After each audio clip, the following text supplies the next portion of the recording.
Pessoal, vou receber agora aqui o nosso querido Rochinha, né?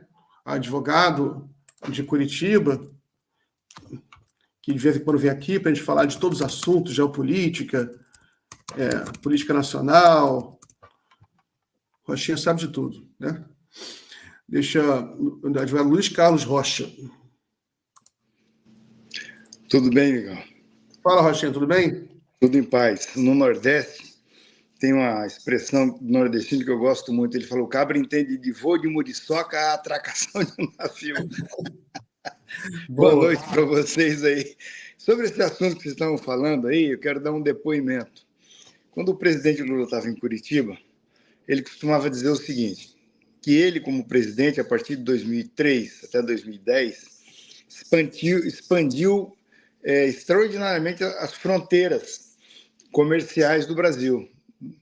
E ele costumava dizer o seguinte: eu levei o Brasil para a África, para a Ásia, para a Rússia, para a China, para a América Latina toda, que o Brasil sempre ficou de costas para a América Latina e de frente para a Europa, sem tirar um centavo da balança comercial do Brasil com os Estados Unidos e com a Europa. Então, essas coisas precisam ser ditas, porque uma coisa, como foi dito aqui, uma coisa não exclui a outra, certo? O ruim é você ter uma relação comercial só com os Estados Unidos, né? Então, eu acho altamente produtivo que nesse Lula 3, esse processo de reinserção do Brasil no cenário internacional, na área da economia especialmente, está se dando de novo, com o presidente Lula, né? Ele trazendo o Brasil de volta para o jogo, retomando as relações com o Oriente Médio, com a Rússia, especialmente com a China, com a África e com a América Latina. Já que você mencionou isso, é importante a gente trazer informação. Eu tenho publicado isso, você sabe, que o Brasil, ele bateu... Eu vou desligar o microfone, sabe o que eu falo? Só porque está vazando, depois eu ligo de novo.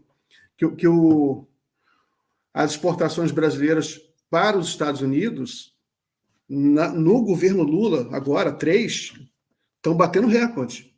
O Brasil está aumentando de forma muito forte as exportações para os Estados Unidos. Inclusive, a balança comercial Brasil-Estados Unidos ficou positiva nos últimos 12 meses, pela primeira vez em 10 anos. Ou seja, os americanos, eles adoram Lula. Os americanos, eu não sei se o Trump gosta muito do Lula, mas os americanos, eles gostam do Brasil e do Lula, gostam de fazer negócio com o Brasil, fizeram muito negócio no Lula 1, Lula 2, e agora, isso é importante trazer isso. Agora, o desafio do Brasil, Rochinha, claro, é melhorar a complexidade das suas exportações, né? Ampliar, agregar mais valor. O Brasil, até que eu tenho escrito, Rochinha, que o Brasil vive uma revolução industrial silenciosa na indústria de alimentação, né? Que é fácil explicar, né? Aquele dinheiro, o dinheiro todo que está indo para o agronegócio, os fazendeiros, eles estão construindo fábricas, né? Em vez de exportar cana-de-açúcar, está exportando açúcar. Eles estão industrializando ali. É bem da base, vem de baixo para cima. É o que está acontecendo, né? Todo mundo fala em industrialização, a necessidade do Brasil se industrializar, mas só quem pode fazer isso é quem tem dinheiro, né? Só quem pode fazer isso não é o economista, nem o jornalista que vai industrializar o Brasil. Quem tem dinheiro lá na ponta, o empresário disposto a se arriscar, né? Porque você tem um risco global, indústria não é brincadeira, muita competição, se arriscar e colocar dinheiro para vender o produto industrializado e para o mercado interno. Mas é indústria, é básico, tudo bem, açúcar, é básico, mas tem máquina. E você, hoje em dia, eu acho que hoje em dia, uma indústria de açúcar não é igual no século XIX, evidentemente, né? Para você vender açúcar no mundo, tem que ser competitivo. O que você acha? Eu penso Deixa eu ligar esse microfone, peraí. Ligou já. Eu penso o seguinte: o importante é que o país seja soberano. Esse é o objetivo fundamental de todas as ações de um governo. Soberania nacional. O país, agora mesmo nós tivemos aí esse episódio da queda do sistema de segurança da Microsoft, a falha, e olha o problema que deu. E o Brasil, então, os países que menos sofreram foram os países mais soberanos, Rússia, China, que não tiveram problema nenhum com isso, porque têm os seus próprios sistemas. Né? Eu me lembro que quando houve a discussão do 5G, houve a gestão do Departamento de Estado americano no Brasil foi grande para impedir que a Huawei participasse. Eles queriam excluir a Huawei do Brasil. E o Brasil não aceitou. Então, o Brasil acabou implantando um sistema em que ele se aproveita dos dois sistemas, o sistema chinês e o americano. E agora, nós estamos vendo aí o avanço da inteligência artificial. Eu acho que nós não podemos errar e perder na inteligência artificial como nós perdemos na internet. O Brasil entrou muito tarde na internet, né? E agora não, agora nós podemos atuar de maneira soberana nisso e ter nossa própria inteligência artificial e não correr o risco de perder essa corrida. Eu acho que esse é o ponto, a questão da soberania. Então, a industrialização é fundamental para o país manter a sua soberania. Na pandemia se repetiu isso, né? Na produção de vacina, nós vimos que nós poderíamos ter, se tivesse um governo que prestigiasse os institutos que nós temos no Brasil, Butantan, Oswaldo Cruz e outros que tem pelo Brasil afora, se o governo que acreditasse na ciência reunisse as universidades e esses institutos, nós teríamos feito a nossa vacina do Covid tranquilamente, talvez até em tempo recorde. Né? Mas o governo não acreditava, não pôs dinheiro e não teve a pesquisa, nós ficamos dependendo da vacina feita lá fora. Né? Como dependemos muito dos fármacos que são produzidos lá fora. Então, é preciso que o Brasil se industrialize, crie a sua indústria na inteligência artificial, nos fármacos, né? Na questão do alimento, que nós somos um grande protagonista mundial e precisamos agregar valor nos nossos produtos, não ficar só exportando grão, farelo para alimentar animal na China, nos outros lugares, e produzir alimento mesmo, né, para exportação. Eu acho que esse é um passo fundamental para o país se afirmar soberanamente no mundo.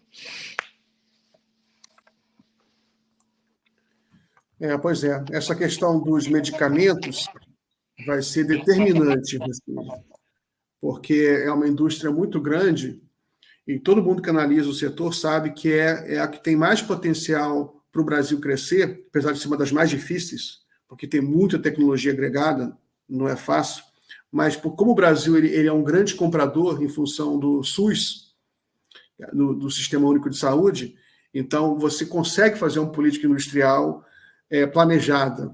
Né? Você tem o SUS, não tem previsão para acabar, o SUS ele é constitucionalizado, então você pode fazer uma programação em longo prazo, e tem muito potencial, e o Lula está ligado nisso. E a ministra da Saúde, a Anísia Trindade, também, tanto que ela colocou lá, ela recriou o departamento de indústria dentro do Ministério da Saúde, colocou lá o economista lá, que é o maior especialista do Brasil do complexo industrial de saúde, ele tem muitos papers sobre isso. Então, eu tenho certeza que já tem coisa. O BNDES está financiando fábrica de remédio, já começou em grande escala, só que, como é um setor muito complexo, demora um pouco para amadurecer. É diferente, tem algumas indústrias que não é fácil que nem fazer açúcar, né? É uma indústria altamente complexa que demora um pouco mais, demora uns 2 anos, 3 anos, mas vai vir. Vai vir. Na área de remédio. O Lula está financiando uma fábrica de insulina, uma coisa revolucionária. Daqui a pouco começa a fazer insulina, vai baratear. Deixa eu ligar esse microfone, Xanxinho. Eu vou te dar o exemplo do Paraná. Quando foi lançado aquele programa da medicação básica, né, do remédio genérico, nós tivemos um crescimento da indústria de fármacos no Paraná, no interior do Paraná, numa cidade chamada Toledo. Hoje é um polo dessa indústria, de produção de fármacos nessa área, em função daquele programa. Tá? Então, se o governo cria condições, a indústria pode prosperar. Eu acredito que, novamente, nós vamos ter, exemplo do que tivemos no Lula 1, 2, Dilma 1, esse desenvolvimento aqui no Paraná, essa experiência virtuosa, né, benfazeja, eu acho que nós vamos ter em outros lugares do Brasil também, como você citou outros aí. Basta que o governo, o Estado, aqui no Hemisfério Sul, o Estado é indutor de desenvolvimento, você não pode tirar o Estado. E o Estado é que fomenta essas, como em outros lugares, né? A indústria espacial americana, ela não é o que é se não fosse o Estado americano. Sim, sim. Não, e o governo está investindo nisso. O BNDES tem uma política para incentivar a reindustrialização, estão trabalhando, inclusive, na questão da inteligência. Hoje teve um seminário, está rolando um seminário aqui no Rio, um seminário importante. Hoje quem falou foi a Mariana Mazzucato, que o BNDES trouxe aí, quer dizer, não foi o BNDES, foi o G20, né? O Brasil agora é presidente do G20, então o Brasil está sediando uma série de eventos, tem eventos de Fortaleza, Rio, agora no Rio, Brasília, está rolando uns eventos no Rio. Hoje eu fui lá no BNDES, Mariana Mazzucato deu uma conferência lá, ela é uma economista que escreveu o livro O Estado Empreendedor, ela trabalha muito essa questão de o Estado assumir a sua função, de ter uma relação mais saudável com a iniciativa privada.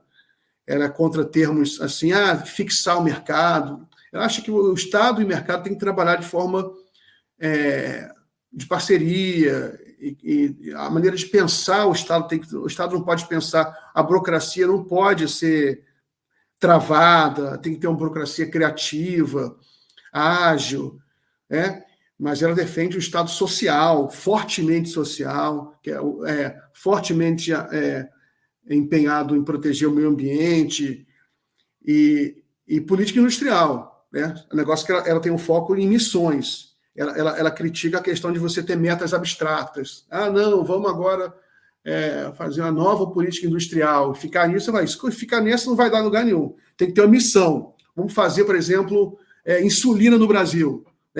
O Brasil tem que ter autonomia em insulina, é uma meta. Então, vamos criar meta. Agora, vamos fazer painel solar. Né? Aí cria a missão, não só com metas abstratas. Foi muito legal a palestra dela. Aqui, essa fábrica que o Lula inaugurou, que o Lula foi lá para participar de uma ampliação dela, aqui desse ano, aqui em abril de 2024, ele até fala, Lula, o país soberano precisa de indústria nacional forte, diz Lula ao inaugurar a fábrica de insulina em Minas. Inaugurou. Com a capacidade de suprir a demanda do SUS. Estrutura em Nova Lima é considerado um marco na retomada da produção do insumo para tratamento de diabetes no Brasil. Olha só que bonito. Capacidade para suprir a demanda do SUS. O Brasil tem um déficit, se não me engano, mais de 20 bilhões de dólares em remédio. Mais até aí. Olha o potencial que tem para desenvolver. Só se você conseguir aumentar a produção de remédios aqui. E você falou bem, Bolsonaro perdeu tempo. Né? A pandemia era oportunidade para o Brasil investir numa indústria de vacina. Não fez isso, né? Uma pena. Rochinha, como que você está achando da economia nacional? Você viu que o Haddad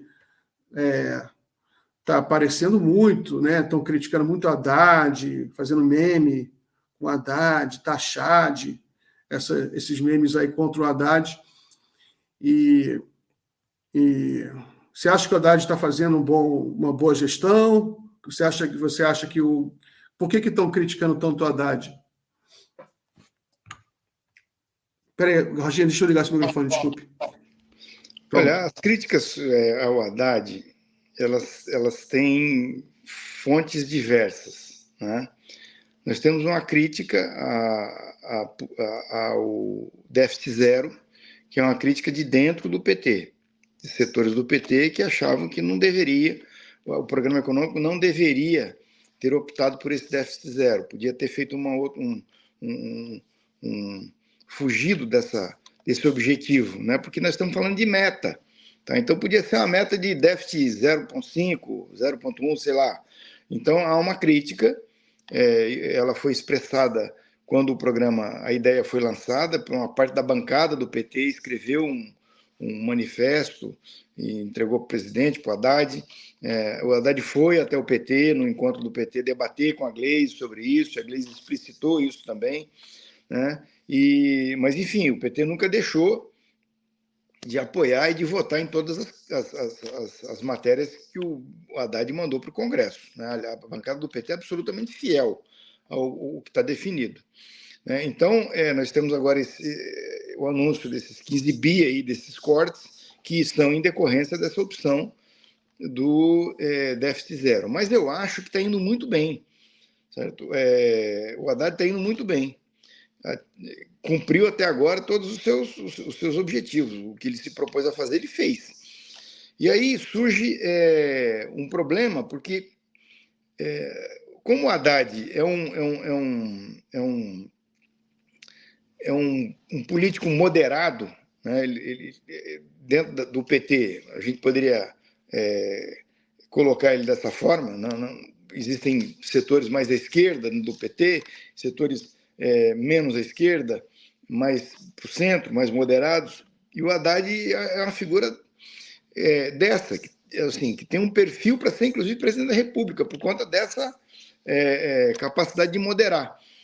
O presidente Lula também tem esse perfil, né? Tem um discurso onde ele, às vezes, media com um discurso mais duro, mais radical, mas ele modera o tempo todo. Então, e aí, como o Haddad é assim, você começa a ver elogios rasgados a ele na mídia econômica. O Haddad dialogou com o Banco Central no momento em que o Lula fazia críticas, atacava, o Haddad assoprava. Então, isso encanta um pouco o pessoal da mídia econômica, né? Do mercado. O Haddad, tudo bem, é um cara melhor e tal. Então, essa coisa vai fazendo com que o Haddad vá pavimentando o seu caminho para a eventual sucessão do presidente Lula, né? O que acontece? A direita se assusta com isso, né? Porque todo mundo tem a expectativa de quando o Lula sair do jogo, o PT não vai se segurar, não vai se sustentar. Há uma aposta nesse sentido, né? Como foi o caso do PSDB, que saiu o Fernando Henrique do jogo, e ele começou a se degringolar, se dilacerar, porque não teve sucessor. Os sucessores que se colocaram não se viabilizaram. Alckmin, Serra, Aécio. Não é o caso do PT. O PT tem uma quantidade de nomes que são absolutamente capazes de assumir o papel que o presidente Lula desempenha na política brasileira. Com características diferentes, mas tem nomes. E o Haddad talvez o que desponta mais. Então, isso dá um desespero na extrema-direita, ela começa a atacar o Haddad, porque se tudo der certo, né, e o presidente Lula disse esses dias, se tudo der errado vai dar certo, então, se tudo der certo, meu amigo, o Haddad está aí, né, na beira do campo aquecendo, e isso é um motivo para que a direita comece a atacá-lo. Mas eu acho que está indo muito bem. O mercado, a partir da eleição do presidente Lula em 2022, o mercado iniciou um processo de pessimismo, certo? Aquilo foi uma coisa deixada pelo Guedes, que ela fala dele, de que se o Lula ganhar, vira uma Argentina em 6 meses, e uma Venezuela em 1 ano, uma coisa assim. Aquilo impregnou o mercado.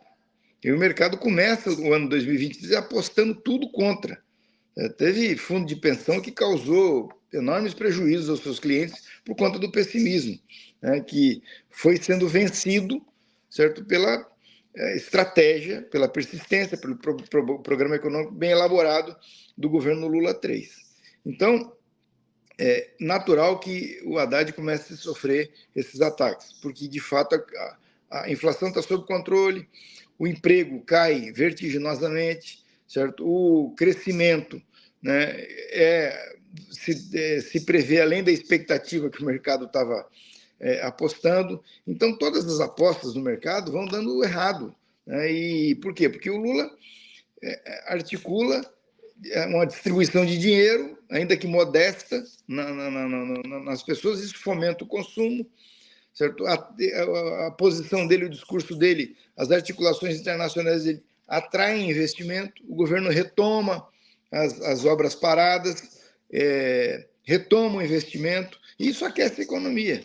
Né? E isso vai se dar cada vez mais. Né? Na medida em que a reforma tributária começa a entrar em vigor, você vai ver que as coisas vão melhorar muito.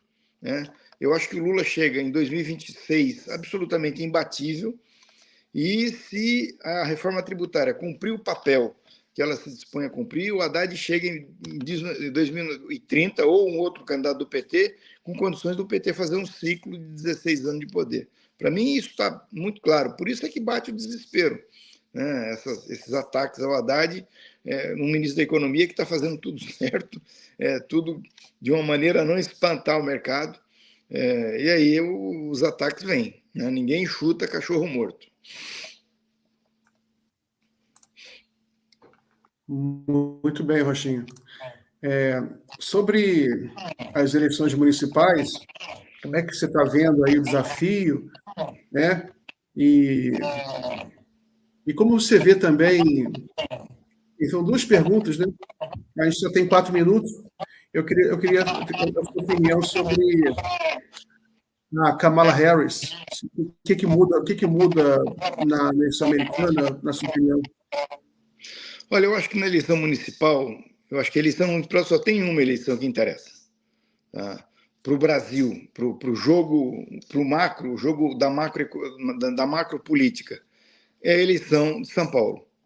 Aí tem Rio, Belo Horizonte, Recife, mas, na verdade, o que interessa mesmo é São Paulo. Então, eu raciocino assim, hoje o PT não tem São Paulo.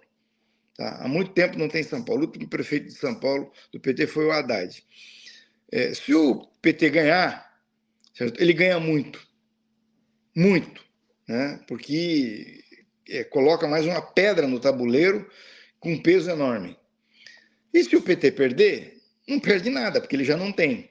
Tá? Então, essa eleição de São Paulo, eu acho ela central. Né? É preciso que quem está em São Paulo se conscientize disso, que a vitória em São Paulo é muito importante. Né? Porque ela impõe uma derrota brutal para o bolsonarismo, para esse bolsonarismo moderado aí do prefeito de São Paulo, do governador. Isso é uma derrota acachapante, né? Se isso acontecer. O PT passa até a presidência, a prefeitura de São Paulo é uma coisa fundamental. Quanto à questão dos Estados Unidos, eu acho que, de fato, não tinha como o presidente Biden prosseguir.